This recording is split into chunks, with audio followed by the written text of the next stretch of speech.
Ah, que bom, Lucas. Bom, muito bem-vindo aí. É importante a gente trocar essa comunicação mesmo aí, tá? É sempre importante.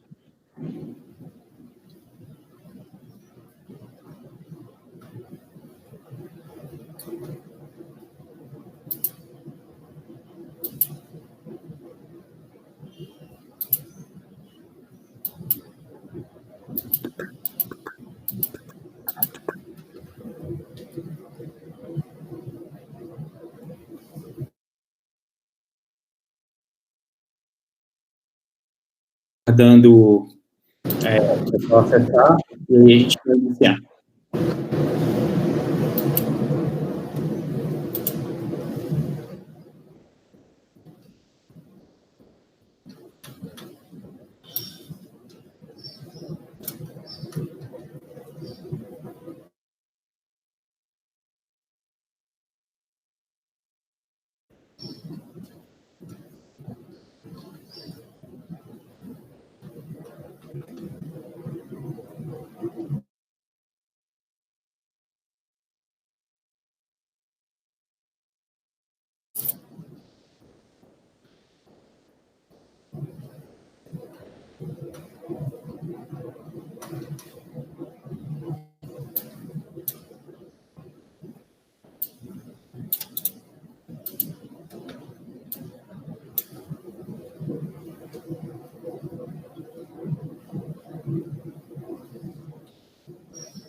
Bem-vindo, Adriane. Bem-vindo, Denivan.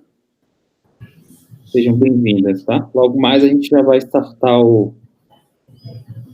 nossa pequena mini palestra.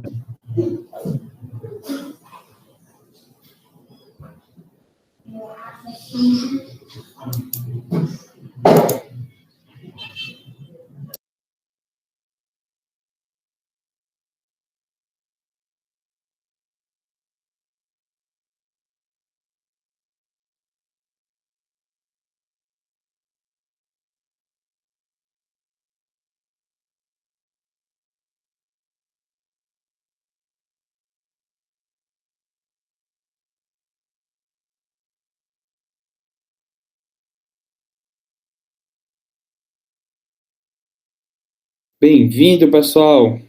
Duílio, Tiago, seja bem-vindo, Ricardinho, que vai ser o nosso palestrante de hoje. Bem-vindo, Bruno.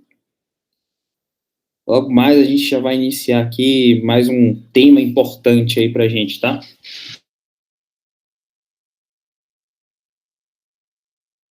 Dinho.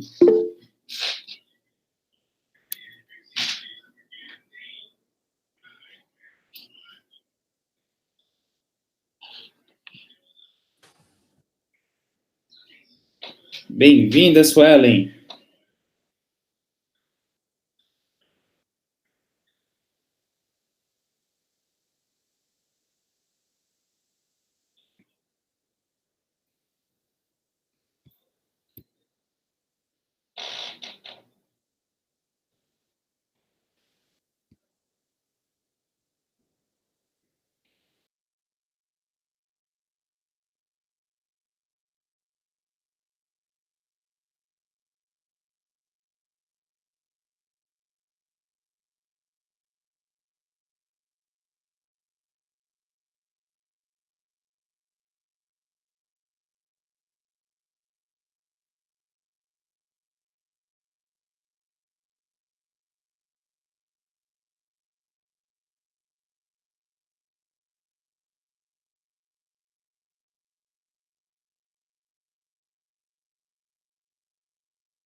Olá, pessoal.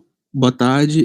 Nós só estamos dando um tempo, né, do pessoal entrar ainda na reunião, 5 a 10 minutos, aí a gente começa a aula. Tudo bem?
E aí, Ricardinho, tá preparado aí já?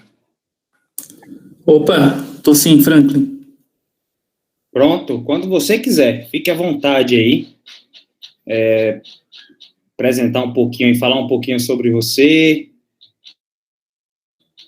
Beleza. Deixa eu compartilhar minha tela aqui para vocês verem a apresentação. Show.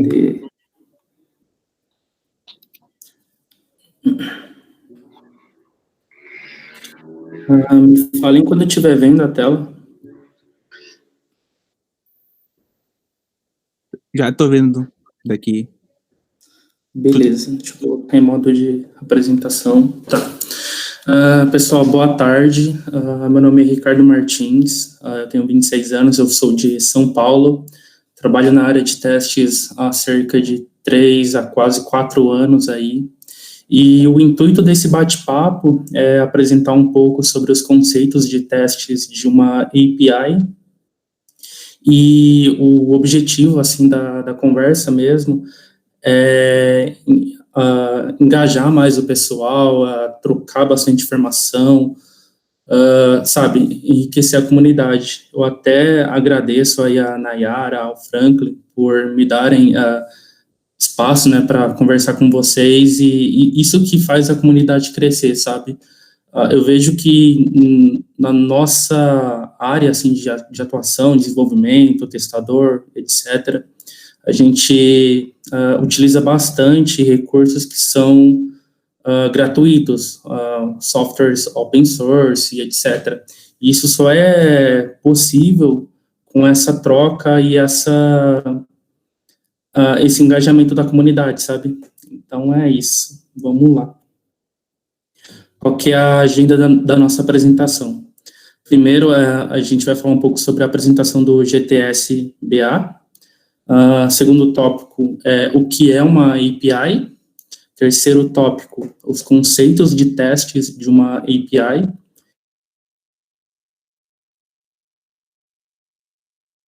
Feito na linguagem Ruby. Vale ressaltar aqui que o processo de qualidade, ele não está relacionado a apenas uma linguagem de programação. Isso é muito legal, porque independente da linguagem de programação que você conheça, você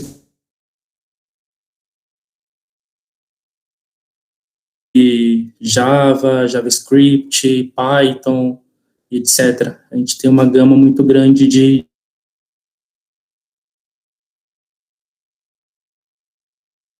sobre a apresentação GTS, você que tem mais conhecimento aí, apresentar para a galera que não conhece. Sim, claro. Na verdade, acho que uma boa parte da galera aqui faz parte da comunidade do GTS, né? GTS nada mais é do que uma comunidade de qualidade, onde a gente preserva todos os ciclos, informações, melhorias, processos, tudo relacionado à área de qualidade. Como organizadores aí tá a Nayara, a Lorena, o Vitor e eu, e a gente está querendo levar sempre esses campos, né? Aproximar a comunidade da Bahia com todas as áreas aí, com todas as frentes, todos os estados, inclusive teve até o Lucas aqui, que foi do GTS CE, que ele é coordenador também dessa frente, e agradecer a todos que estão aqui, tá? E vão ter muito mais dessas palestras, apresentações com pessoas que também são referências da comunidade e outras pessoas também, e quem quiser apresentar, palestrar, fala com a gente que a gente está disponível, tá? E agradeço a todo mundo aí. Show de bola. Vale ressaltar, para quem não é da área de qualidade de testes, que a comunidade de QA, ela tem crescido muito nos últimos anos e tem se fortalecido bastante. A gente vê grandes players aí da área atuando em prol da comunidade, oferecendo cursos, treinamentos, workshops, bate-papos e etc. É muito legal isso. Então, vamos lá. O primeiro tópico que eu quero falar é sobre o que é uma API. Uma API, a sigla dela significa Application Programming Interface. O que é isso? A descrição, assim, oficial é um conjunto de utilização de maneira não tão evidente para os usuários. Como assim? Uma API nada mais é do que um mecanismo de comunicação entre dois sistemas.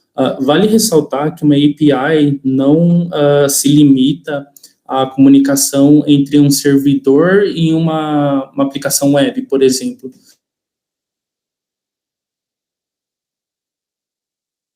Panos, a fim de garantir a comunicação entre módulos de um sistema ou entre um sistema e outro sistema. Um bom exemplo são sistemas operacionais e frameworks de testes também. Beleza. Aqui tem um exemplo, uma imagem de uma API voltada duas pontas, o servidor e o client. O client ele faz uma requisição para o servidor processa essa requisição e manda uma resposta para o client. Imaginando aí algo voltado no nosso dia a dia, a gente pode imaginar uma página web, onde você faz uma requisição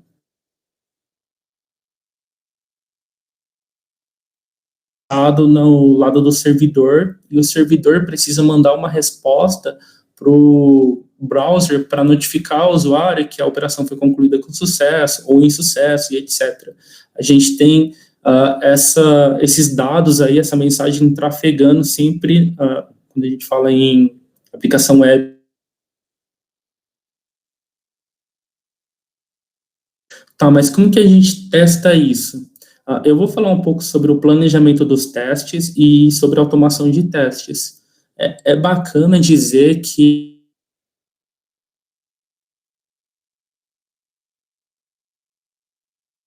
ficou um pouco confuso, mas deixa eu explicar. É que muitas pessoas acham que a automação de testes, muitas pessoas acham que teste se limita à automação de testes, onde uma pessoa vai pegar um determinado sistema, estudar um determinado sistema, criar automações de teste para aquele sistema e pronto. Só que isso não é verdade.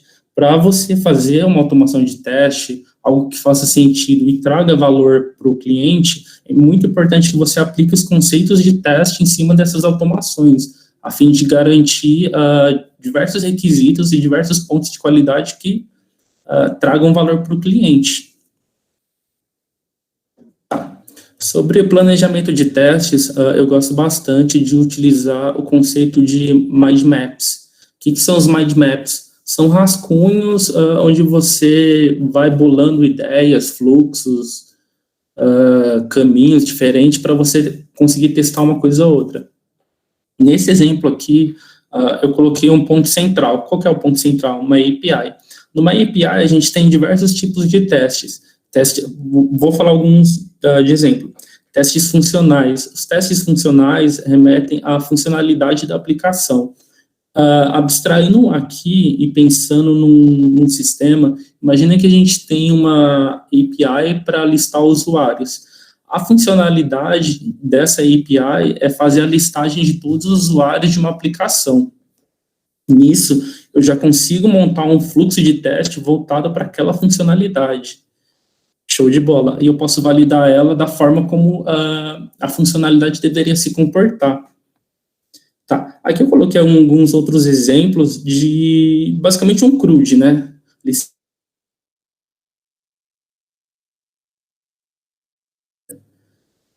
Se alguém tiver com alguma dúvida ou quiser opinar alguma coisa, pode falar, tá? Pode me interromper. Seguindo aqui, a gente tem os testes unitários. O que são os testes unitários? Os testes unitários testam a menor camada de um sistema. Quais são essas menores camadas, menores módulos aí de um sistema? Etc, etc.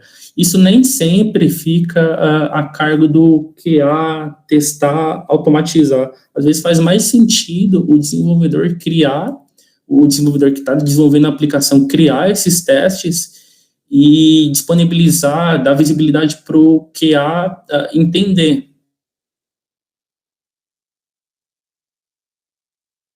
A gente, quanto à gestão desses testes, a execução desses testes e etc.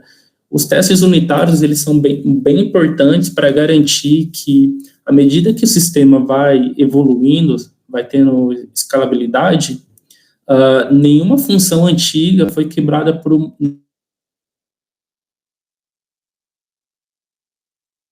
estão criando as aplicações, eles acabam reutilizando métodos, funções e até mesmo variáveis, e isso pode ocasionar quebra em algum fluxo, em algum método e etc. Uma forma de mitigar esses problemas é realizando os testes unitários.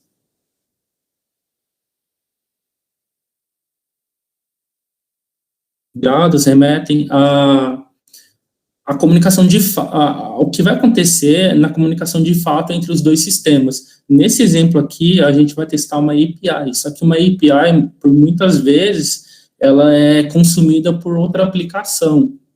Vamos imaginar o seguinte, abstrair. Eu tenho uma API de listar usuários, imagina que eu tenho um sistema web onde o usuário está navegando e ele quer listar os usuários, sei lá, da loja dele.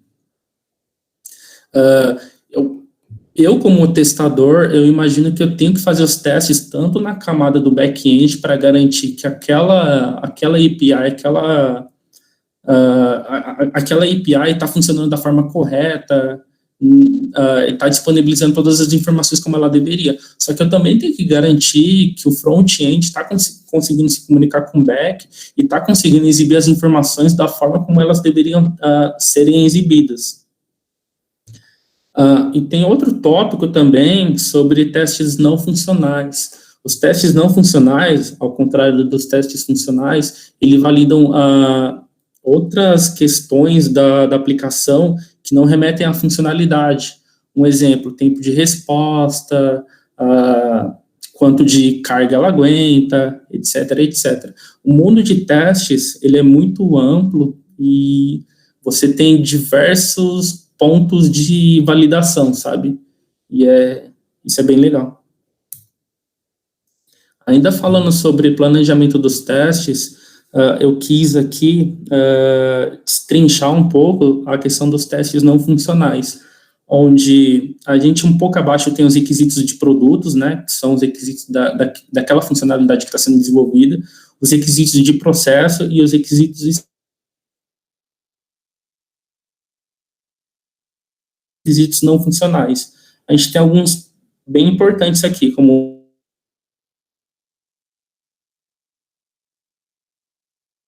reusabilidade, segurança e etc. Tudo isso está documentado no I3E, eu não vou lembrar o número agora, mas são as normas e as diretrizes que muitos arquitetos e engenheiros de software utilizam para criar aplicações mais confiáveis, que desempenham melhor e etc. Ainda falando sobre os tópicos abaixo, eu coloquei alguns exemplos. Usabilidade, por exemplo, seria a questão se a aplicação é fácil de aprender, fácil de usar, é a questão do UX de fato, né? A manutenabilidade seria a questão do reparo de sistema, caso o sistema pare de funcionar, o quão fácil, o quão difícil é reparar ele, a evolução dele, se ele é escalável, e etc. Tem uns outros tópicos, mas eu vou passar, senão não vai dar tempo de mostrar o que de fato eu quero mostrar. Tá. Quando a gente fala sobre automação de testes, eu quero que vocês pensem também em engenharia de testes. Engenharia de sistemas, a gente tem bastante referências aí no mercado, bastante conceitos, bastante design patterns e etc. No exemplo mesmo anterior, eu estava falando sobre os tópicos de testes não funcionais. Esses tópicos estão no livro de engenharia de software do Ian Somerville, alguma coisa assim. E é interessante, assim, o QA ter esse tipo de conhecimento mais a fundo da aplicação, porque dá confiança em si para a pessoa testar e, sabe, garantir que está tudo ok, está tudo feito da melhor forma. Pensando um pouco sobre engenharia de testes, eu acho interessante a gente modularizar os projetos de automação conforme o propósito deles.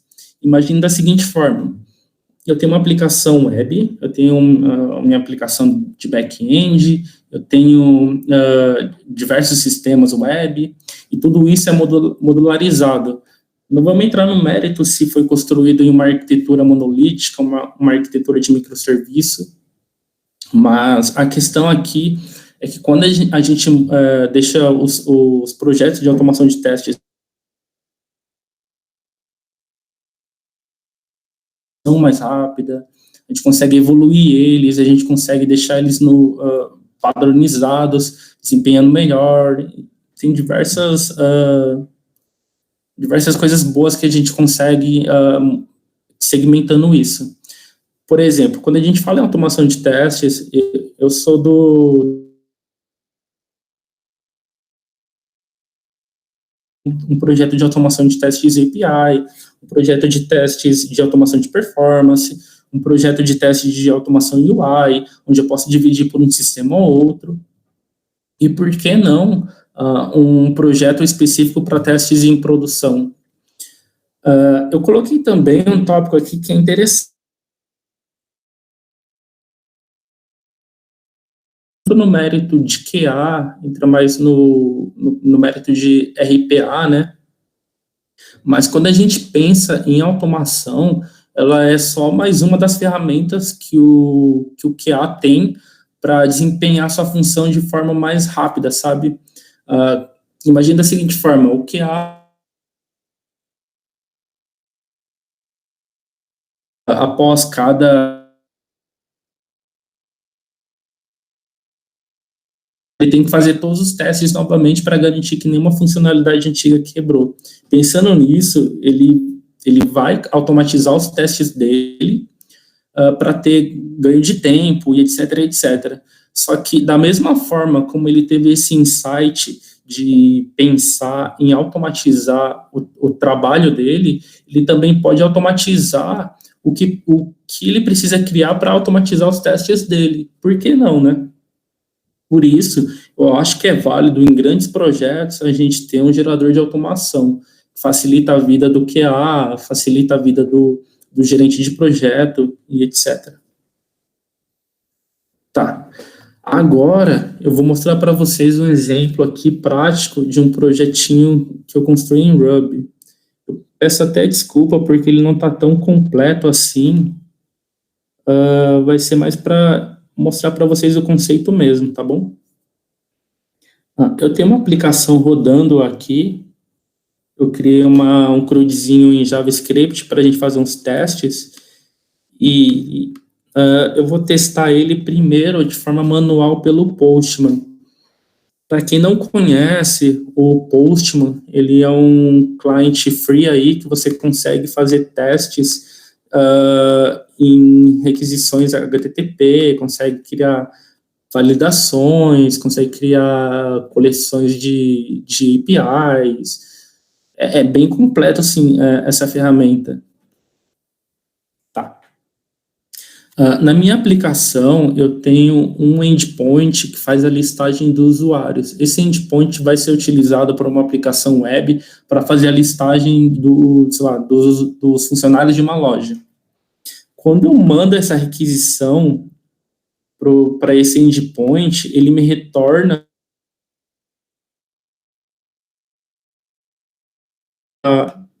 deixa eu aproximar mais. Ela não está utilizando banco de dados, ela está utilizando só as informações estão salvas localmente, sabe? É só para simular mesmo. Para quem não sabe também,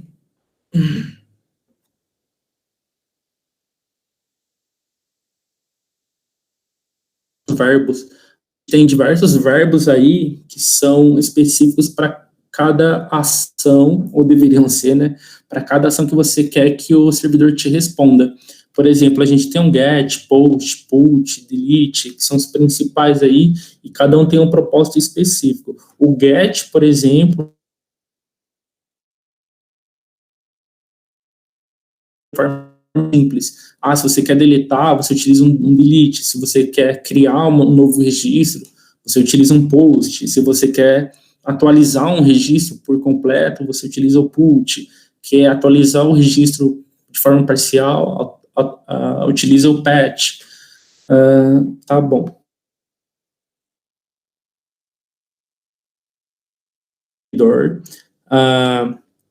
Para o endpoint de usuários, onde ele me retorna uma lista de usuários. O Postman, ele tem essa carinha aqui, ele mostra para você o que você utilizou para sua requisição e mostra o que a requisição te retornou. A gente aqui, olhando a requisição, a gente...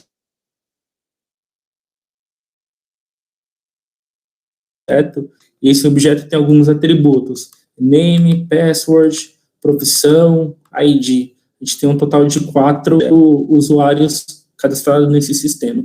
Só que a gente olhando aqui, a gente já percebe que tem um erro. Alguém consegue me dizer qual é esse erro? Não fiquem tímidos, por favor.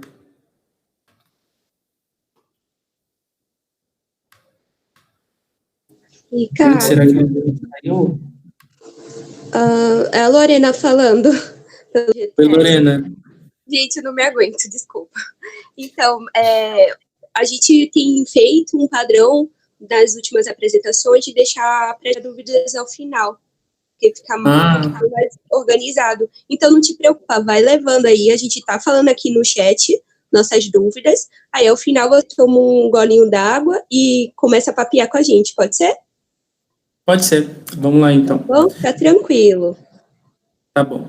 Aqui a gente já nota um erro na resposta da requisição. Qual é esse erro?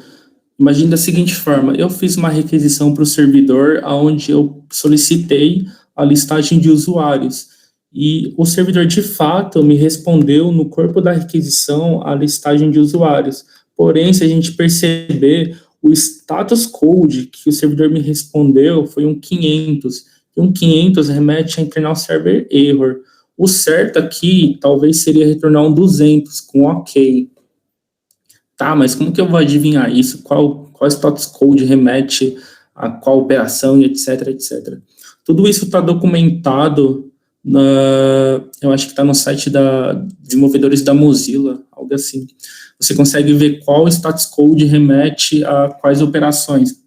A gente consegue abstrair isso e deixar mais fácil. Por exemplo, tudo que é 200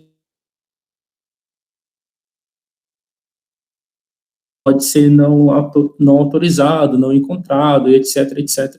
500 remete a tudo que aconteceu no lado do servidor, e etc. Tá bom, vamos seguir.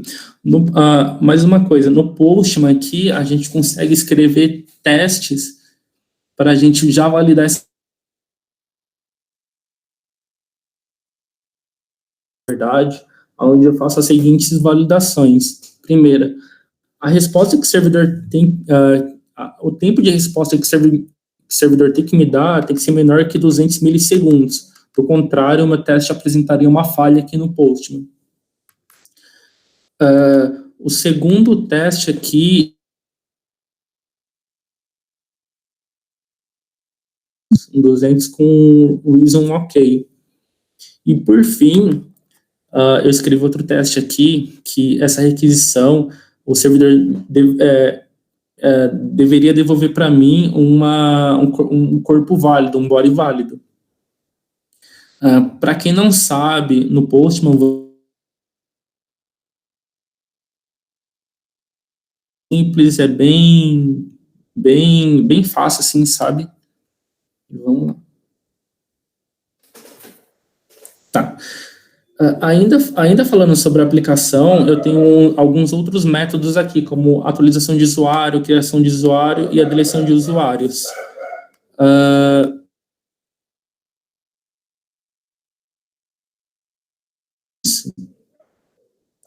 Vamos lá para o projetinho Ruby. No Ruby, eu criei um projetinho aqui utilizando algumas gems. O que são essas gems? Elas são bibliotecas externas, onde eu consigo utilizar funções que já foram criadas em outras aplicações. Tá bom, não entendi. Imagina da seguinte forma, eu criei meu projeto em Ruby, só que eu preciso abrir uma conexão para fazer a aquisição para um servidor. Só que para me codificar isso, para eu codificar isso, seria muito trabalhoso e eu teria que meio que reinventar a roda. Por isso, a gente acaba utilizando dependências externas para facilitar o nosso trabalho. Isso acontece em qualquer outra linguagem de programação. No Ruby, a gente chama essas dependências de gems. Beleza. Nesse projeto, eu utilizei a gem HTTParty. Ela tem como função abrir uma requisição para um servidor, utilizando os diversos verbos da forma como eu queira escrever meu teste. Eu utilizei também RSpec, é uma gem que faz o assert, assim, digamos assim, o assert das requisições. Eu consigo validar as requisições se elas estão como eu espero, etc. O Cucumber aqui eu coloquei, mas não deu tempo de finalizar. Ele, eu acho que seria legal falar ele em outra hora, assim, um workshop voltado para ele. Mas só para dar uma pincelada, ele seria um framework onde você consegue linkar escritas de teste em alto nível com o seu código funcional. Fica para outro momento falar sobre isso. Uma outra gem que eu utilizei foi a JSON. JSON é um tipo de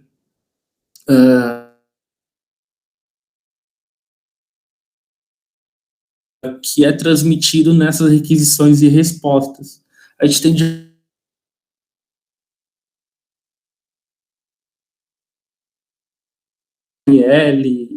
HTML, próprio JavaScript. Eu utilizei o JSON aqui nesse projetinho só para a gente, como posso falar para vocês, transformar as requisições e ficar mais fácil de ler e mais fácil de entender. A outra gema que eu utilizei no projetinho foi o Pry. O Pry, ele serve como um debugger do Ruby. Para quem não sabe o que é um debugger, é a possibilidade de você conseguir depurar o código em tempo de execução, consegue ver quais são os valores das variáveis, o que determinado método vai executar, e etc. Tá bom. Aqui no projeto, eu criei um arquivo chamado users.rb. Eu fiz a requisição das 3 gemas que eu vou precisar e começa a escrita dos meus testes. Para fazer a escrita dos testes em RSpec, a gente utiliza essa sintaxe aqui. rspec.describe. Eu descrevo o meu teste, abro um bloco, e no it aqui vai ser o meu cenário de teste. O que eu faço aqui? Eu vou até colocar um bind try e executar para a gente ver aqui em tempo de execução e ser mais didático. Para executar meus testes utilizando o RSpec, eu utilizo a sintaxe RSpec e o nome do arquivo. A gente tem N formas aí de executar um teste. Essa é uma das formas. Acho que fica bem interessante falar isso em outras oportunidades, etc. Beleza. Aqui,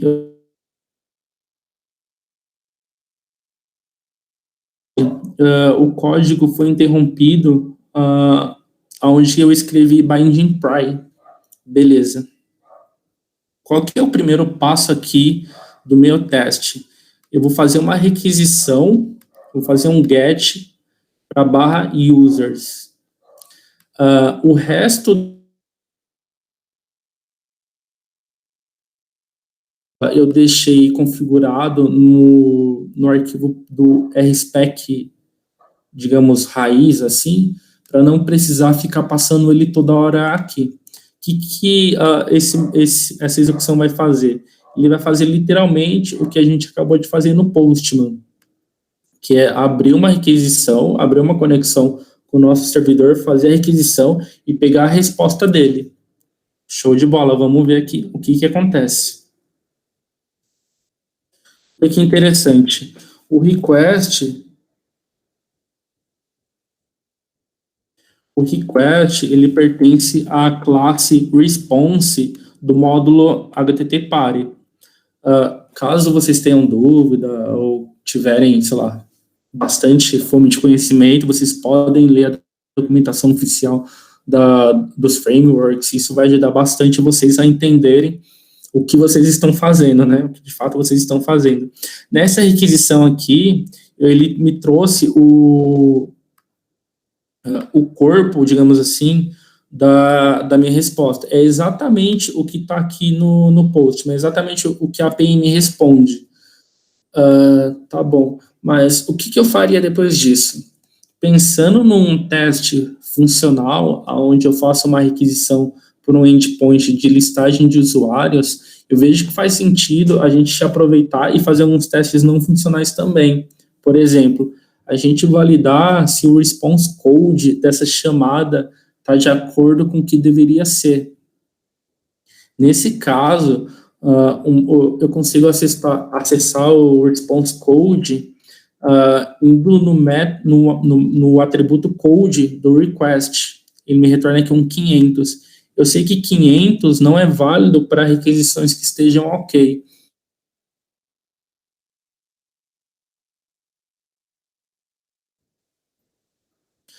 Onde eu faço minha requisição, eu crio uma variável, um hash vazio aqui, eu acesso o atributo body da minha requisição, faço um parse, transformo ele num variável response. Eu faço a mesma coisa para o meu status. E depois, como que eu valido de fato? A gente pode validar utilizando o método expect do framework RSpec para fazer as validações. Por exemplo, nesse teste, que o status que eu recebi seja igual a 200. Como não é igual a 200, o meu teste, ele tende a falhar. Vamos aqui, ó. Aqui ele executou os 3 testes que estão escritos lá no nosso arquivo Ruby, mas a gente consegue ver aqui no primeiro React estava esperando que o status fosse igual a 200.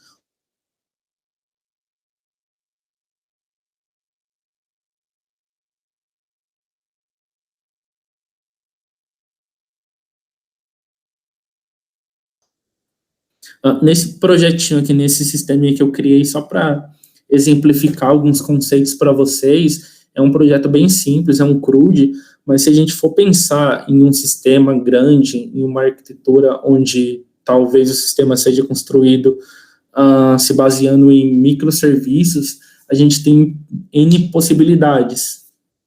E por isso que a gente volta naquele tópico do início da apresentação, sobre planejamento. A área de qualidade de software, o tester, ele é uma pessoa muito estratégica.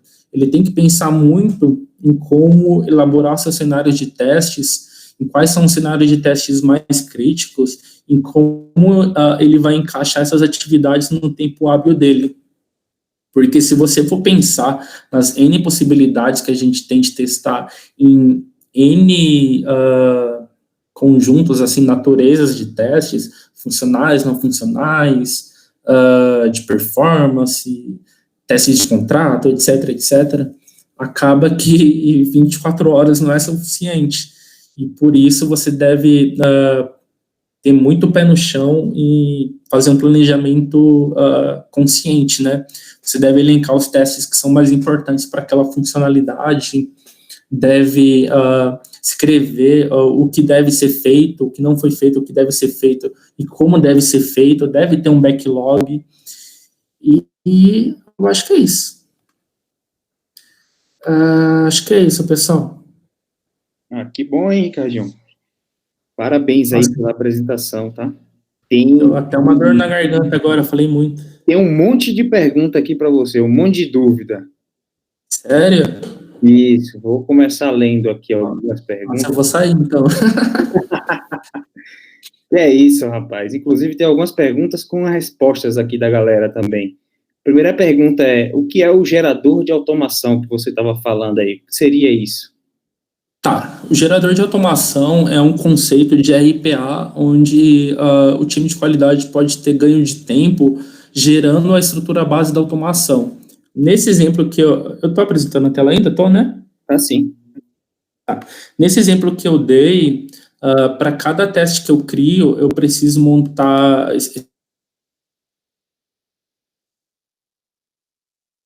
etc.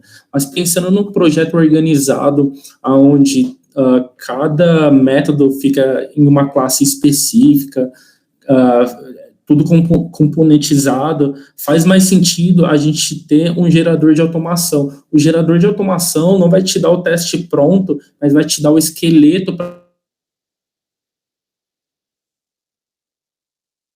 sabe? Te dá mais tempo hábil para você planejar seus testes. Para isso, precisa ser feito na mesma linguagem que você está desenvolvendo a sua automação? Ou pode ser... Não necessariamente, viu? Não necessariamente. A gente consegue...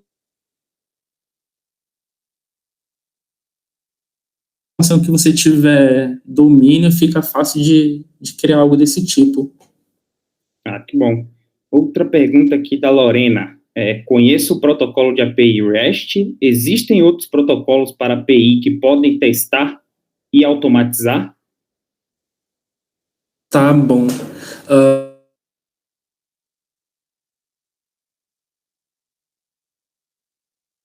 Da API, a gente tem os conceitos de REST, RESTful e etc.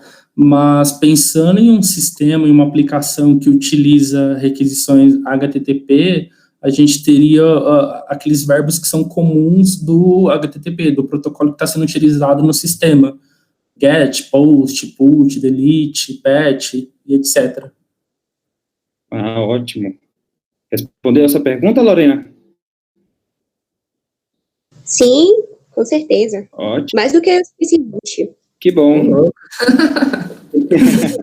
Temos outras perguntas aqui também. Do Vitor Souza. Qual a vantagem de automatizar através do cliente do Postman frente a outros frameworks? Ou seja... Cara, essa é uma boa pergunta. No Postman, a gente tem a possibilidade de automatizar os testes utilizando um framework que chama, acho que é Newman.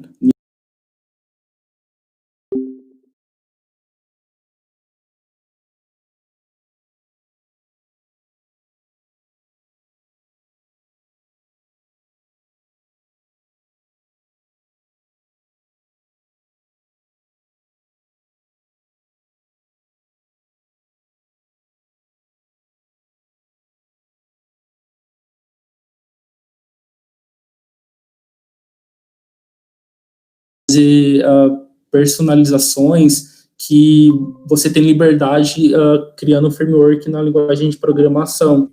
Sei lá, criar relatórios elaborados, criar pós-execuções para limpar a base de dados, etc, etc. Não sei se eu consegui responder. Deu para entender? Eu sim. Inclusive, se respondeu até 2 perguntas aqui que tinha. Uma perguntando...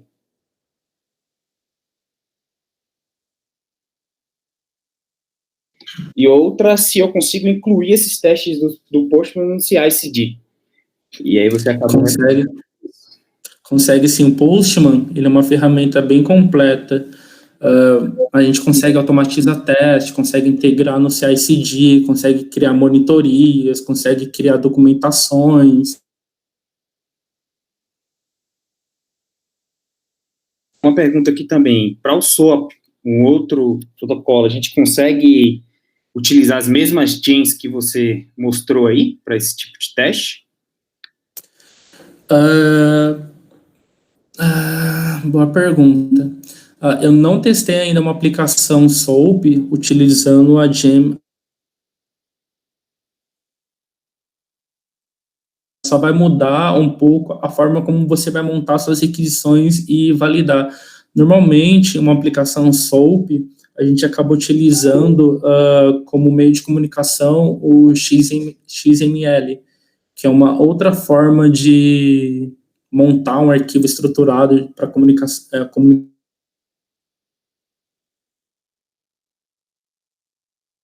Mais uma pergunta aqui do Thiago Pereira. Você utiliza alguma extensão do VS Code que suporte o seu trabalho em desenvolver automação com Ruby? Sim, eu acabei não mostrando, mas eu utilizo algumas extensões que facilitam o nosso trabalho. Por exemplo,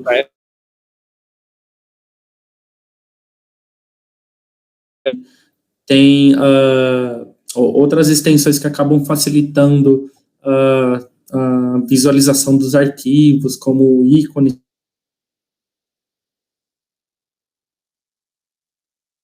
E no VS Code, Ricardinho? Sigo. No VS Code, eu vou ter outras extensões que eu utilizo no meu trabalho também, né?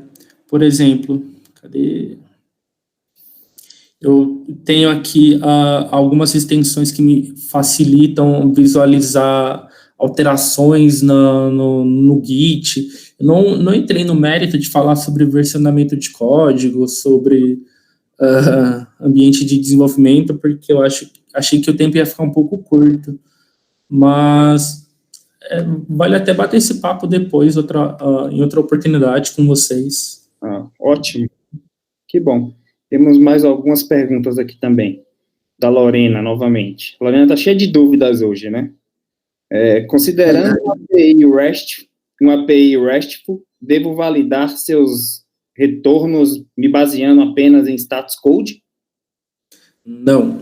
Você deve validar o retorno se baseando nos critérios de aceite no momento que aquela funcionalidade foi concebida. Pensando aqui no exemplo que eu dei sobre a listagem de usuários, a gente teria como passo anterior ao desenvolvimento do teste entender sobre o que deve ser levado em consideração como critério de aceite, tanto de negócio quanto técnico. O exemplo de validação do response code da minha requisição é só um exemplo não funcional, mas você deveria validar outras questões da funcionalidade em si. Se o nome que ela está retornando é uma string, e sei lá, se a aplicação está se comportando da forma correta. A gente pode abranger um pouco mais isso e entrar no conceito de testes de contrato também. Mas acho que vai faltar dúvidas. A gente está aqui. Tem uma pergunta também do Felipe Almeida. Sobre essa parte de elencar o que é mais importante nos testes de API, na sua visão, o que é indisponível, é isso mesmo? O que é indisponível de validar além de status code? Que foi justamente o que você... Eu acho que é muito interessante ter um consenso entre o time, né, sobre o que é importante validar. Quando a gente pensa em fazer uma validação, a gente não se limita a validar apenas critérios técnicos da aplicação, como response code ou tipo de atributo.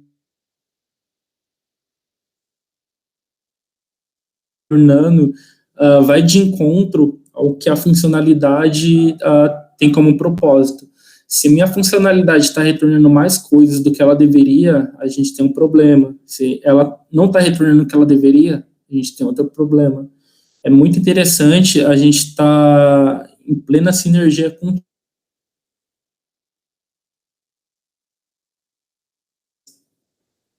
propriedades importantes a serem validadas, mas como posso falar, é uma atitude muito boa você dar visibilidade do que você acha que deveria ser validado com o time como um todo, sabe? Não carregar esse fardo sozinho nas costas. Boa.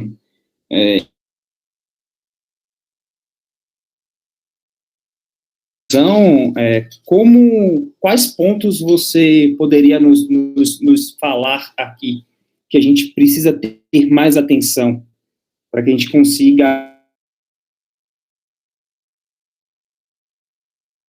entender melhor? Você tem alguns pontos? Sim. Quando a gente fala em complexidade, eu penso em duas coisas distintas: code coverage e test coverage.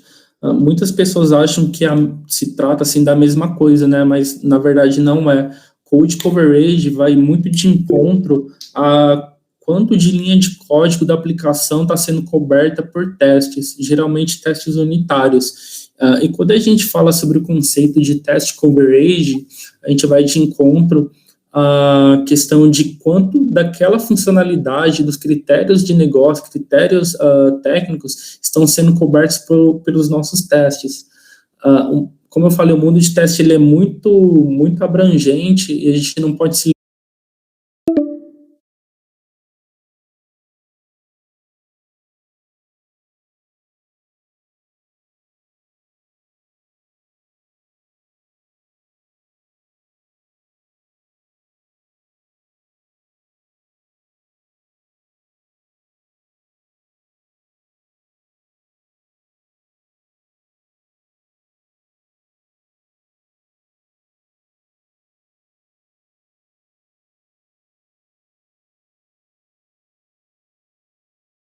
Em um cenário de API GET, o que é melhor na sua visão? Automatizar mapeamento valores chumbados na requisição, já criados, ou chamar um cenário para criar esses valores antes para passar na requisição?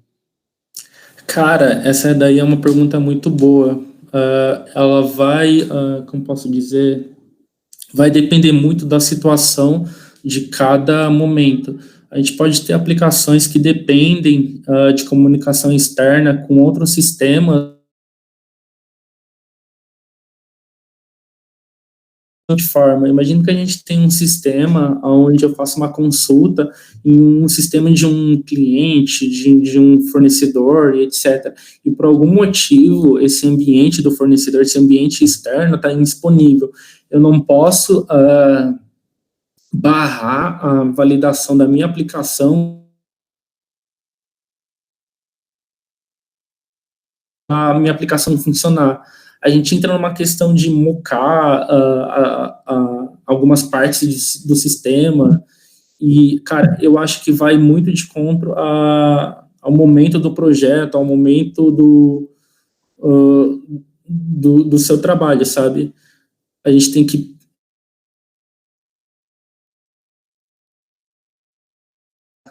algumas APIs, a gente nunca deve mocar, depende muito, sabe? Entendi. Você falando em mock agora, você poderia citar alguns exemplos de como a gente consegue executar ou criar essas mocks do nosso lado do teste, ou é do lado da API?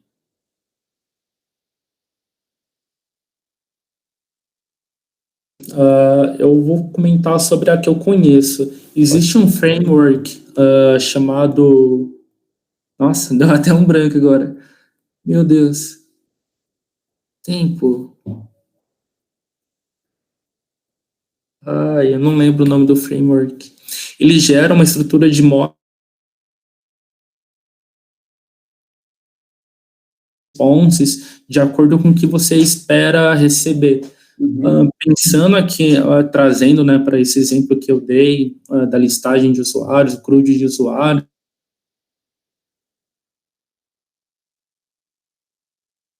usuários, só que eu quero continuar desenvolvendo meu teste automatizado já para ganhar tempo, e quando a aplicação estiver de pé, eu já tenha bastante trabalho feito, assim, digamos.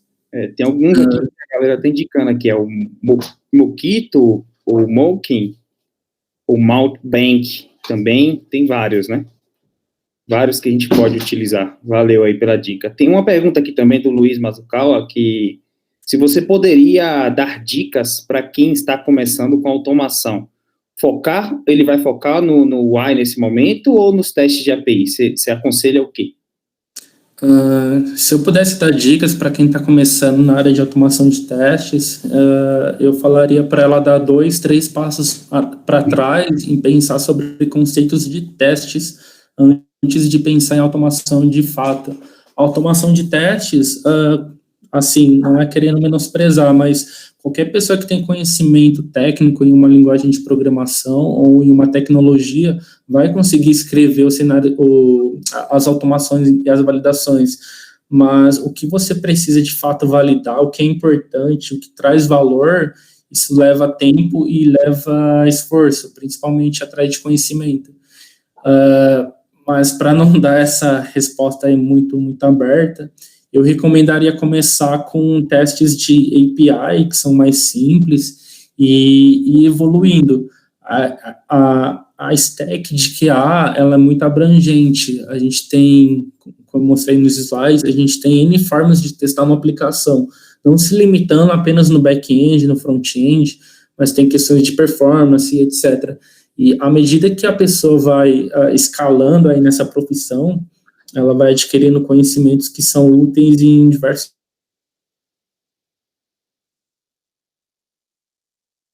Temos perguntas, pessoal? Alguém tem mais alguma dúvida, alguma pergunta?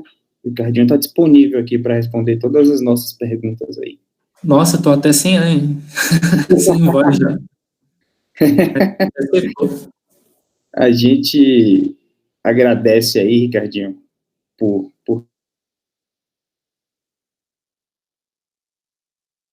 de teste, e relembrando, né, não é como você falou, o tester, não é aquele cara que só visa só os testes de automação, algo do tipo, ele é um cara full, né, tem que entender de automação, tem que conhecer das camas de testes, conhecer do business, interagir com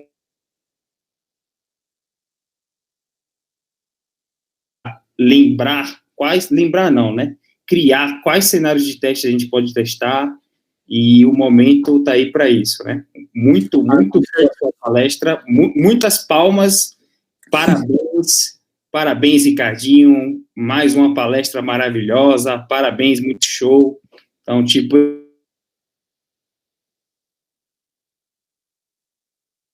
Eu só vou pedir para todo mundo que está participando da reunião ativar o webcam, se possível. Já está virando tradição, né? A cada final de meeting, a gente está a gente está tirando uma foto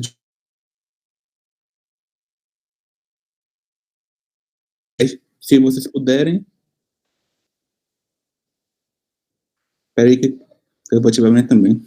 E agora?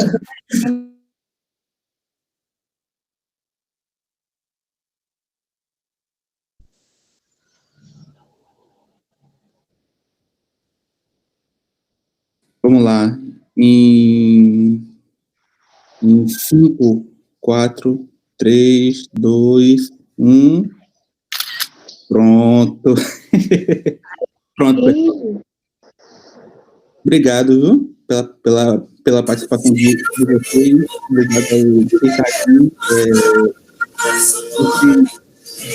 Tá bom. Diego? O áudio, né? Ô, Vitinho, e aí, a gente tem agenda para a próxima semana? Sabe dizer? A próxima? Aham. Pergunta a você, Lori. Ai, Jesus, tudo eu, tá bom. Então, gente, mas só para avisar vocês que a gente tem um roadmap aí já montando para o nosso 2020. Então, o ritmo de palestras aqui, ela vai só aumentar. Então, só agradecer ao Ricardo, que eu estou conhecendo agora, mas eu já tinha ouvido falar muito bem de você, do seu trabalho, tá, Ricardo? Trabalho hoje com pessoas que já trabalharam com você também, e a galera só elogia. E eu pude perceber hoje o seu domínio. Agradeço muito a sua participação aqui, sua apresentação, foi muito valiosa. Você vai ficar, sim, convidado para um retorno aqui com a gente, falar aspectos mais avançados, né? Que a gente está aqui nesse início, retomando aqui os trabalhos, voltamos para as bases, que também é muito importante, tá? Mas aí você já está convidado para voltar aqui com a gente. Galera, para a próxima semana, nós vamos ter aí alguns bate-papos, provavelmente a gente vai estar levantando um tema do home office, junto com vocês, e para as próximas palestras nós temos nomes como Fernando Papini, já confirmados para poder dar um apoio aqui com a gente também, tá? Só aguardar, fica de olho ali nos nossos canais, fica ligadinho, que a gente sempre vai estar trazendo novidade para vocês. Isso aí, fiquem ligados, bem ligadinhos aqui no nosso canal. É isso. Lembrando que terá uma palestra minha sobre Mobile First, automação, tá? Mostrando o end-to-end para vocês terem conhecimento aí. E futuramente o nosso segundo post lá no Medium falando sobre testes com Hub, testes web. Top. Pessoal. Isso aí, podem dar instrumento, meninos, estou saindo. Beijinhos. Obrigado, Valeu. pessoal. Tchau, tchau. E tchau, tchau, pessoal. Muito obrigado, tá? E até a próxima. Levantem novos temas.